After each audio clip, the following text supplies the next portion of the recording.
বহু আশা বহু আকাঙ্ক্ষা নিয়ে ইউটিউবটা করছি 2019 সাল, এখনও অবধি কোনো ভিডিওতে 100 ভিউ আসেনি। তো আর আসবেও না জানি, তোমরা সাপোর্ট করছো না ঠিকঠাকভাবে।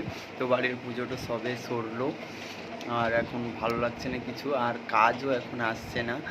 তো আবারও হয়তো কাজের জন্য ছুটোছুটি করতে হবে, কারণ অনেকটা দিন কাজ বন্ধ আছে বাড়ির পুজো নিয়ে। তারপরে ইউটিউবে ভিডিও তো ভিউ আসে না সেরকম, ছাড়ছি অনেক, তো ভিউ আসছে না। তো তোমরা কবে সাপোর্ট করবে তা জানি না, তবে ইউটিউবটাকে আমি ছাড়বো না। ইউটিউব আমাকে ছেড়ে চলে গেলেও আমি কিন্তু ইউটিউবটাকে ছাড়বো না। ইউটিউবে আমি ভিডিও করতেই থাকবো, তাতে ভিউ আসুক আর না আসুক, আমার টেক কত দিন পরে আমার ইউটিউবে ভিউ আসে, আমি ওটাই লক্ষ্য করবো আর দেখতে চাই। আর আমার এই মিনি ব্লগগুলো ছোটো ছোটো 50 জন করে প্রায় দেখতে থাকে। তো ঠিক আছে, যতজন ভালোবাসে আমাকে ততজন দেখবে, যারা ভালোবাসে না তারা দেখেই না। তো ঠিক আছে, তোমাদের ছোট্ট ভাই আমি সামাল, আমার ব্লগগুলো তোমরা এভাবে সাপোর্ট করবে।